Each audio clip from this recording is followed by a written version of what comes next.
우리는 예수님의 세 가지 시험을 지금 살펴보고 있습니다. 예수님의 삶을 4주기로 나눌 수가 있습니다. 첫 번째 주기는 예수님의 탄생을 우리가 말할 수가 있겠습니다. 두 번째 주기는 예수님께서 요단강가에서 세례를 받으시고 이제 광야 시험 받는 내용을 우리가 말할 수가 있겠습니다. 세 번째 주기는 예수님의 공생의 3년 반을 이야기할 수가 있습니다. 네 번째 주기는 예수님이 예루살렘에 입성하시고 이제 고난받으시고 십자가에 죽으시고 3일 만에 부활하신 사건을 우리는 이야기할 수가 있겠습니다. 이렇게 예수님의 큰 그 줄기 4주기 가운데 우리가 지금 살펴보고 있는 것은 두 번째, 누가복음 이미 3장에 나와 있는 세례 요한을 통하여 요단강에서 세례를 받으시고, 여러분 오늘 4장에 나와 있는 광야 시험을 우리가 살펴보고 있는 내용이 되겠습니다. 우리는 이러한 생각을 할 수가 있습니다. 왜 하나님의 아들인데 시험을 받아야 하죠? 왜 이러한 시험을 꼭 통과해야 합니까? 우리가 3주간에 살펴보면서 여러분에게 계속 일관되게 전달한 메시지는 예수님은 참 하나님과 참 인간의 모습으로 오셨다는 겁니다. 그래서 예수님께서는 이 십자가를 지시기 위해서 여러분 이 고난이 필요하고 시험을 통과해야 하고 구속사를 이루기 위해서 이 훈련과 이 과정이 필요함을 명확하게 여러분에게 전달을 했습니다. 예수님께서는 이 구속사를 이루기 위해서 이 고난의 길 걸어가시고 또 성령의 충만함과 성령의 이끌리심 도움을 통하여서 여러분 이 사명을 이루었다라고 말씀을 드렸습니다. 그렇다면 예수님께서 육신의 몸을 입고 이 땅에 오셔서 고난받으시고 시험을 받으시고 이기셨다면 우리가 영적인 존재이지만 하나님 나라 가기 전 이 땅에서 육신의 몸을 갖고 살아가는 동안 우리도 시험을 당할 때 예수님이 돕겠다는 뜻이죠. 예수님이 이기셨다면 예수님 안에 있는 사람도 시험을 이긴다는 것이죠. 오늘 우리도 예수님 안에서 성령의 충만함과 이끌리심을 받게 되면 얼마든지 영적 싸움에서 이길 수 있다는 것을 꼭 믿으시고 깨달으시고 각인시키시기를 축복합니다. 여러분 창세기에 보게 되면 아담과 하와가 선악을 알게 하는 나무를 먹지 말라. 이거 먹으면 죽는다 그랬거든요. 그런데 사단은 뭐라 그래요? 먹어도 안 죽는다. 죽을까 하노라. 결국 보암직스럽고 먹음직스럽고 지혜롭게 할 만큼 탐스러워 안목의 정욕에 빠져버리니까 결국 범죄하고 마는 거예요. 여러분 성전 꼭대기에 올라가서 뛰어내리라. 얼마든지 뛰어내릴 수도 있고 안 뛰어내릴 수도 있죠. 우리 주님이 왜 못하시겠어요? 그러나 여러분 하나님께만 영광 돌려야 될 성전에서 여러분 하나님의 영광을 가르치면 그것이 곧 어떻게 돼요? 이 생에 자랑이 되는 거예요. 우리 예수 믿는 사람들 자랑거리 있어야죠. 예수 믿는 사람들 자존심 있어야죠. 그러나 그것이 이 생에 자랑이 되면 예수 자랑 못하잖아요. 하나님의 영광이 안 되잖아요. 그래서 필요한 모든 것이지만 이거는 아버지께로부터 온 것이 아니라 세상으로부터 왔다라고 명확하게 이야기하는 것은 육신의 몸을 입고 사는 동안에 누구나 다 이러한 시험을 겪을 수밖에 없다는 말씀이 되겠습니다. 그러면 누구나 겪는 이러한 시험 예수님이 이기셨어요. 그러면 오늘 우리도 믿어야 돼요. 예수님 안에 거하면 육신의 정욕, 안목의 정욕, 이생의 자랑들 십자가에 못 박고 얼마든지 우리를 통해 영광받기 원하시는 하나님 앞에 쓰임을 받을 수가 있고 또 우리도 사명을 잘 감당할 줄로 꼭 믿으시기를 소망합니다. 그럼 예수님이 받은 시험은 어디예요? 광야예요. 광야.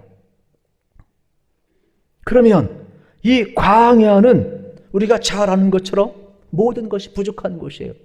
그런데 세 번째 시험은 성전에서 끝나요.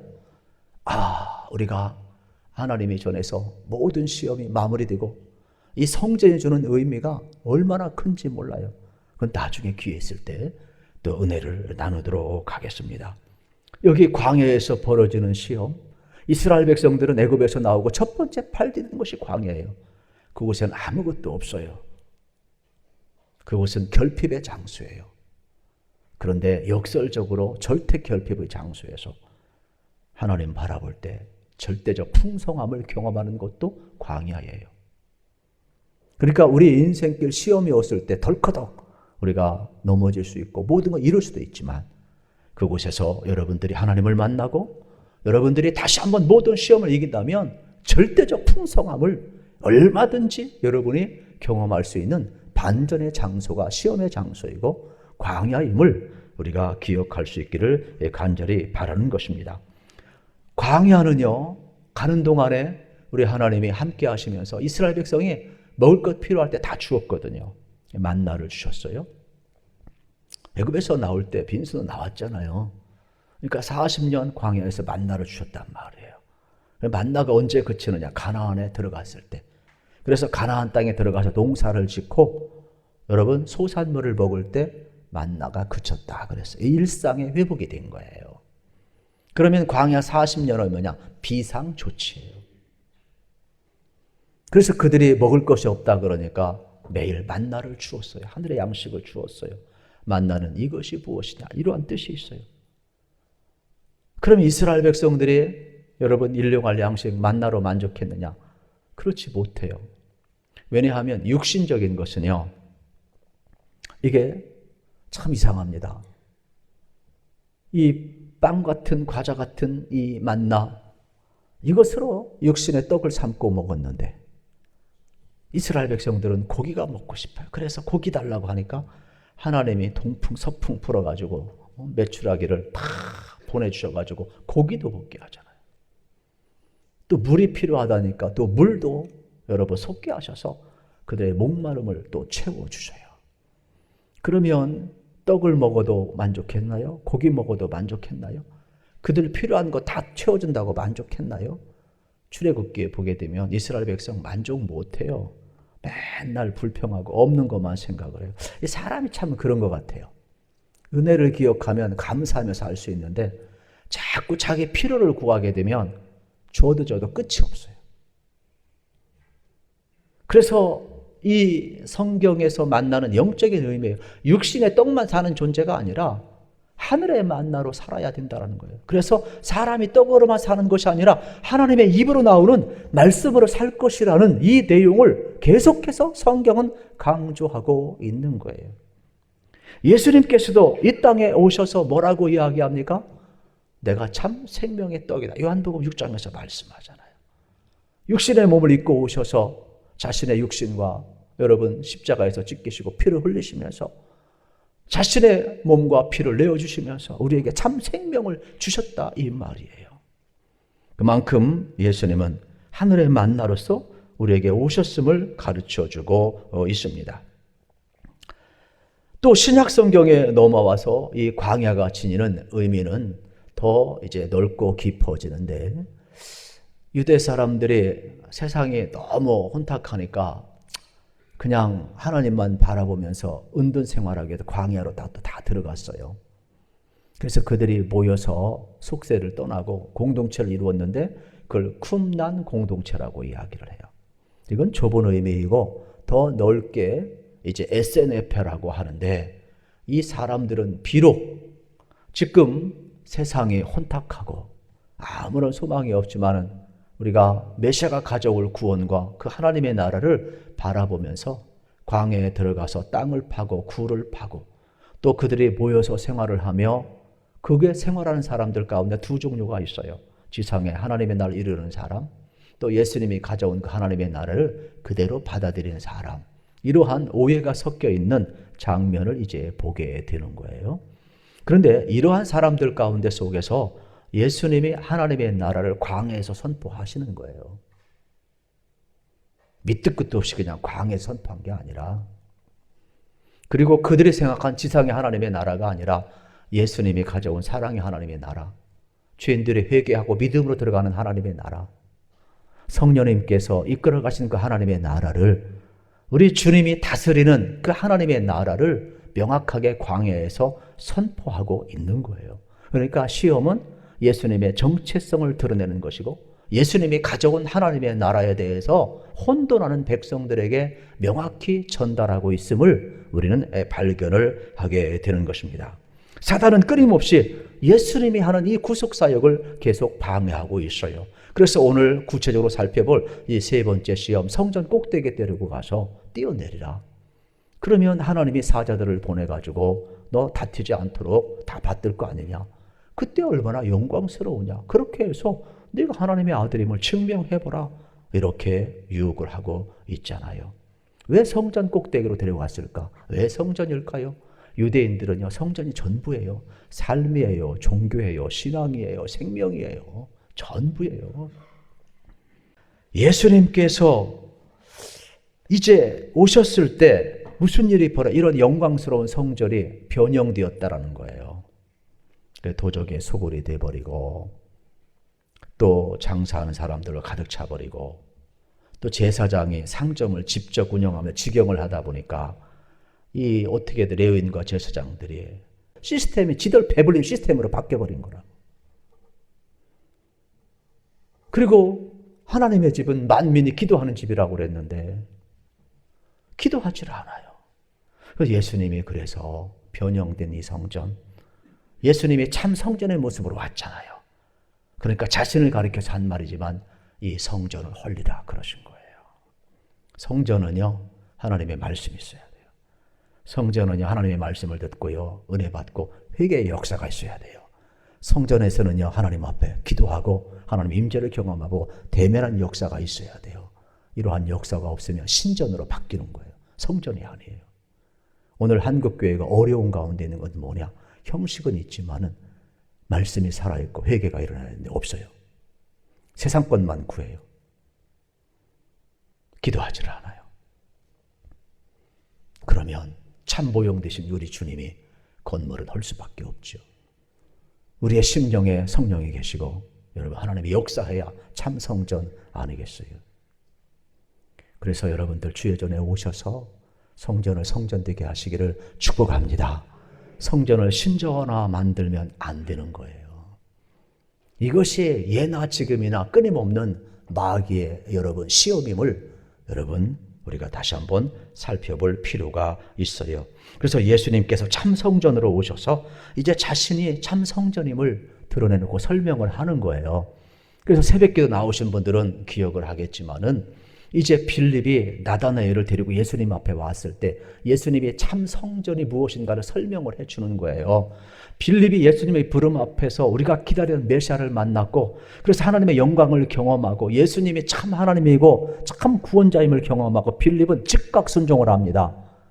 그런데 약간 까닭스러운 나다나엘은 무슨 너무 나사렛에서 선한 사람이 나겠느냐 별로 인정을 안 해요. 그때 빌립이 와보라. 나도 그렇게 생각했지만 주님 만나고 나니까 우리가 알기로 나사렛에서 사신 그분이지만은 주님 만나고 나니까 그분은 참 하나님이시더라. 참 구원자이시더라. 와 보라. 친구 따라서 주님 앞에 나단이 왔는데 주님이 이렇게 이야기를 하잖아요. 이는 참 이스라엘 사람이여 그 속에 간사함이 없다 그랬어요. 그러면 참 이스라엘 사람, 참 간사함이 없다는 것은 단순히 어떤 정직한 성품을 이야기하느냐? 그건 아니죠. 그 이상이죠. 이걸 뭘 의미하느냐면 무화과 나무 아래에서 메시아 오기를 갈망했던 이 사람도 여러분 영적인 목마름인 이 나다나엘도 율법을 사모하면서 주님 오심을 기다리는 이 사람도 뭐가 필요하다? 간사함이 없다는 것은 주님의 여러분 죄를 사하는 죄를 덮어주는 그 은혜가 필요하다. 죄의 가리움이 필요하다 이런 뜻이에요. 그러니까 새 이스라엘들 사람은 어떤 사람이냐? 처음부터 착하고 성품이 간사함이 없어서 우직해가지고 그 사람이 이스라엘 사람이 되는 게 아니라 전부 다 죄의 가리움이 필요하다 이 말이에요. 이 사람에게도 새 이스라엘 하나님의 백성이 되기 위해서는 죄의 가리움이 필요하다 이 말이에요. 그래서 예수님보다 먼저 6개월 와서 주의 길을 예비했던 세례 요한이 자기를 따르던 제자들에게 이제 예수님을 따라가라. 그러면서 세상 사람과 제자들에게 뭐라고 이야기합니까? 보라, 세상 죄를 지고 가는 하나님의 어린 양이로다. 여기 예수님을 어린 양으로 표현하는 것은 뭐예요? 우리의 죄를 다 짊어지고 가시는 어린 양. 바로 예수 그리스도를 통하여서 우리의 죄 덮음이 필요하다 이 말이에요. 죄를 덮어주기 위해서 오신 분이 누구냐? 예수님이라는 거예요. 우리의 죄를 사하게 오신 분이 누구냐? 예수님이라는 거예요. 그래서 보라, 세상 죄를 제거하는 하나님의 어린 양이라고 이야기를 하는 거예요. 저도 그렇고 여러분도 그렇고 마찬가지죠. 우리는 죄의 가려움이 필요한 존재들이에요. 우리 예수님이 덮어주신 그러한 존재들. 그래서 우리가 새 이스라엘 하나님의 백성이 되고 우리 속에 간사함이 없어진 것이죠. 이 귀한 시간도 여러분, 우리 주님의 이 은혜가 나다나엘에겐 덮는 것이 아니라 여러분에게도 덮어지기를 축복합니다. 그때 요한복음 1장 여러분 49절 50절에 보면 나다나엘이 이러한 고백을 하여 나다나엘이 대답하되 랍비여 당신은 하나님의 아들이시요 당신은 이스라엘의 임금이로소이다. 예수께서 대답하여 이르시되 내가 너를 무화과 나무 아래에서 보았다 함으로 믿느냐? 이보다 더 큰 일을 보리라 그랬어요. 그래서 예수님이 참 메시아로서 참 하나님으로서 이스라엘 임금으로서 오셨을 때 이 고백, 여러분 은혜가 그에게 임하고 죄의 가리움이 그에게 임하니까 예수를 향한 신앙의 고백이 나오는 거예요. 그리고 이제는 예수님이 참 메시아인 것을 그 고백만 한 것이 아니라 이제는 가나의 혼인잔치를 통하여 하나님 나라 이루어질 천국잔치의 변화, 예수님을 만난 사람, 죄의 가림을 받은 사람은 물이 변하여 포도주가 되는 것처럼 새로운 인생, 변화된 인생, 죄인의 의인된 삶을 살아가고 하나님의 나라 천국잔치에 참여하는 이 영광을 더 보리라 이 말이에요. 그러니까 우리의 삶은 예수 믿는 데 끝나지 않아요. 예수 믿는 변화의 역사가 나타나고 더 큰 일을 보는 거예요. 더 큰 변화와 더 큰 역사가 예수의 이름으로 일어난다는 것을 여러분 믿으시기를 축복합니다. 그래서 철저하게 성경은 이렇게 예수님의 참 성전의 모습으로 오셔서 성전인들에게 이루어지는 놀라운 은혜를 우리에게 전달하고 있어요. 그래서 예수님은 하늘의 집에서 참 성전으로 내려오셨는데 마귀는 뭐라고 그래요? 성전에서 뛰어내려서 하나님께만 영광 돌려야 될 이 성전에서 여러분 사람의 영광을 취하도록 바꾸어 버리려고 그래요. 이 성전을 마치 우상을 섬기는 신전으로 바꿔버리려고 성전 뛰어내려서 천사가 받들 때 완전한 착취를 할 때 얼마나 많은 사람이 박수치고 여러분 환호하겠어요. 그 영광을 취하고 그냥 하나님의 아들로서 신적인 존재로만 존재하라는 거예요. 예수님께서 여러분 이 마귀의 시험을 물리치잖아요. 오늘 우리도 마찬가지죠. 신앙생활하면서 여러분 오늘 우리가 이 사건을 잘 기억했으면 좋겠어요. 마귀도 예수님이 하나님의 아들인 걸 알아요. 네가 만약 하나님의 아들이거든 뛰어내려서 증명하라 이 말은 하나님의 아들이 아닌데 뛰어내려서 증명하라 이 말이 아니라 하나님의 아들인 것 아니까 예수님을 시험하면서 그냥 어려운 거 아닌데 그냥 증명하라 이 말이에요. 여러분 바리새인 서기관과 예수님 앞에 와서 항상 찝쩍거리는 게 뭐예요? 하나님 나라 이야기하고 메시아성을 드러냈을 때마다 뭐라고 이야기합니까? 하나님의 아들임을 증명하라 그리하면 우리가 믿겠다. 그런 사람들 앞에서 예수님이 이적 기적 행했습니까? 안 행해요. 여러분 예수님은요 사람의 완악함을 아셨기 때문에 믿는 자에게 믿음의 방향을 가진 자들에게 여러분 내 믿음대로 될지어다 하시고 기적과 이적을 일으키신 것이지 무슨 기적을 보여주고 믿으라 한 적 없어요. 그러니까 믿음은 은혜지 어떤 표적과 기적 보고 이적 보고 따라가는 게 아니에요. 오늘 우리도 마찬가지예요. 마가복음 16장에 보면 믿는 자들에게 이러한 표적이 따른다 그랬어요. 여러분 꼭 기억하세요. 예수 믿으면 구원받는 것이 아니라 예수의 능력이 나갈 줄로 믿습니다. 그래서 성경은 뭐라고요? 예수의 이름으로 귀신도 쫓겨나고 병든 자들 일으킴을 받고 하나님의 나라가 이루어짐을 본다라고 이야기하고 있는 거예요. 더 놀라운 사실은 마귀도요 예수님을 말씀으로 유혹하고 있다는 거예요. 10절 11절에 보게 되면은 이러한 내용이 나와요. 하나님이 너를 위하여 그 사자들을 명하사 너를 지키게 하시리라 하였고 또한 그들이 손으로 너를 받들어 내 발이 돌에 부딪히지 않게 하시리라. 이 내용은 원래 여러분 시편 91편 11절 12절에 있는 내용에 거기에 보면 이렇게 나와 있어요. 저가 너를 위하여 그의 천사들을 명령하사 내 모든 길에서 너를 지키게 하심이라. 그들의 손으로 너를 붙들어 발이 돌에 부딪히지 아니하게 하리로다. 참 하나님의 말씀은 믿고 순종해야 하는데 이 시험을 하는데 이걸 또 써먹네. 이 마귀도 영물이기 때문에 영특해요. 그러니까 가볍게 여기면 안 되는 거예요. 이단들이요, 처음부터 이단이다, 사기꾼이다 그러면 쏘가 넘어갈 사람이 어디 있겠어요? 사기당할 사람이 어디 있겠어요? 뒤에서 다 틀어버리니까. 왜요? 거짓의 아비니까. 교묘하니까. 악하니까. 지금 마귀도 거짓하고 있는 거예요. 그런데 예수님께서 어떻게 합니까? 깜짝 쇼하라고 했을 때 예수님은 그렇게 하지 않아요. 그러면서 12절에서 이렇게 이야기해. 예수께서 대답하여 이르시되 주 너의 하나님을 시험하지 말라 하였느니라. 여러분, 주 너의 하나님을 시험하지 말라. 하나님은 나의 주인이라는 거예요. 하나님은 절대 신뢰 대상, 믿음의 대상이라는 거예요. 시험의 대상이 아니라는 거예요. 이것도요, 예수님도요, 말씀으로 물리치신 사건임을 신명기 6장 16절에 있는 내용, 주 너의 하나님을 시험치 말라는 이 말씀이 되겠습니다. 그러므로 철저하게 여러분 우리가 신앙 고백이 명확해야 되고 하나님을 절대적으로 신뢰할 때 우리는 어떻게 돼요? 마귀를 물리칠 수가 있고 하나님께 순종할 수가 있다는 사실이에요. 예수님도 그렇게 하셨어요.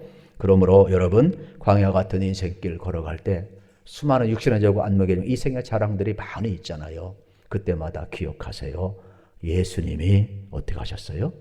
하나님의 말씀으로 충만하고 성령으로 충만하고 사명으로 충만하여서 모든 시험을 이겼어요.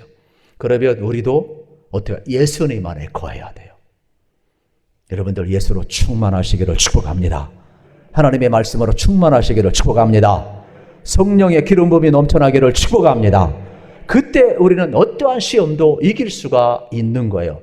돈, 떡 다 필요해요. 그러나 여러분 이것이 어떻게 되겠어요? 하늘의 양식으로 채워지지 아니하면, 하나님의 말씀으로 채워지지 아니하면 돈 하다가 돌아버리는 거예요. 이게요, 육신의 정욕에 넘어가는 거예요. 천하만국 이 땅에 사는 동안 왜 안 필요하겠어요? 그러나 여러분들이 안목의 정에 빠져서 믿음에는 뛰지 않고 하나님의 영광을 바라보지 아니하면 어떻게 돼요? 세상에 푹 빠져서 결국은 안목의 정욕에 빠질 수밖에 없어요. 마지막도 마찬가지죠. 여러분 우리 그리스도인의 자랑 필요하죠. 긍지 필요하죠. 여러분들이 이 땅에 정말로 살아가면서 대단한 존재들 아니에요. 그러나 이것이 예수 자랑보다 앞서버리면 교만함이 되고 시험에 걸려 넘어지는 거예요. 그래서 우리는 이생의 자랑이 아니라 예수의 자랑으로 충만해야 돼요. 예수님께서 오셔서 얼마든지 신성으로 다 할 수 있는데 하나님의 아들이시며 참 인간의 몸으로 입고 오신 것은 우리의 죄를 담당하시고 우리의 죄를 덮어주시기 위해서. 우리는요, 주님의 덮어주는 은혜가 필요한 존재들이에요. 그러니까 이 사명을 위해서 어떠한 시험도 여러분 이겨나간 거예요. 우리에게도 사명이 있으면 이걸 알으셔야 돼요. 사명이 있으면 어떠한 시험이 와도 이겨낼 수가 있어요. 이 구속의 사명을 완수하기 위하여 주님은 시험을 이겼고 어떻게 하셨어요? 성령의 이끌리심을 받으신 거예요. 그렇다면 우리도 마찬가지죠. 우리는 약합니다. 그러나 주님이 붙듭니다. 성령님이 붙듭니다. 우리 소명을 명확히 갖고 있고 사명을 명확히 갖고 있다면 우리도 시험 앞에서 이길 줄로 믿습니다. 우리 주님이 도와줄 줄로 믿습니다. 성령 안에서 승리하는 삶, 영적 전쟁에 승리하는 여러분들이 다 되시기를 우리 주님의 이름으로 소망합니다.